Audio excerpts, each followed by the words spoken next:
Amazon থেকে জিনিস order করেন, বড় সিদ্ধান্ত সরকারের, লাভবান হবে গ্রাহকেরা। ফ্লিপকার্ট, অ্যামাজন, মিন্ত্রার মতো কোম্পানির উপর এবার বড় নির্দেশ দিল সরকার, যার ফলে সরাসরি লাভবান হবে গ্রাহকেরা। ই কমার্স সংস্থাগুলোর ওয়েবসাইটে ভুয়ো রিভিউ নিয়ে চিন্তায় রয়েছে সরকারও। কী ব্যবস্থা নেওয়া হলো জেনে নেওয়া যাক।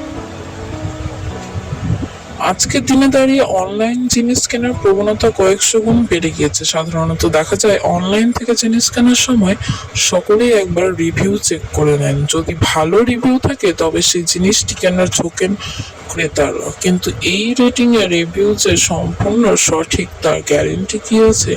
সম্প্রতি সরকারের হাতে ভুয়ো রিভিউ নিয়ে অনেক অভিযোগ এসেছে। এমন পরিস্থিতিতে সরকার ভুয়ো রিভিউ দমন করতে উঠে পড়ে লেগেছে। কনজিউমার অ্যাফেয়ার্স বিভাগের সেক্রেটারি নিধি খাড়ে এ প্রসঙ্গে জানিয়েছেন, ই কমার্স সংস্থাগুলোর ভুয়ো রিভিউ কোনোভাবেই অনুমতি পাবে না।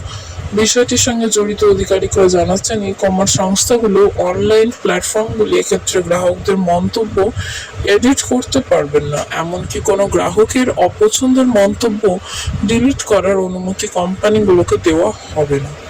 সরকার এ বিষয়ে নির্দেশিকা কঠোর করার কথা ভাবনা চিন্তা করছে।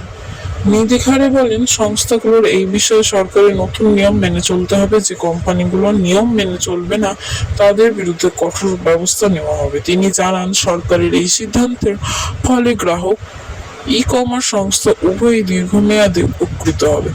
বিশেষজ্ঞরা জানাচ্ছেন, এর ফলে গ্রাহকেরা যেমন সঠিক রিভিউ দেখেই জিনিস কিনতে পারবে, তেমন ই কমার্স সংস্থাগুলো গ্রাহকদের অপছন্দের জায়গা বুঝে নিজেদের উন্নতি করতে পারবে।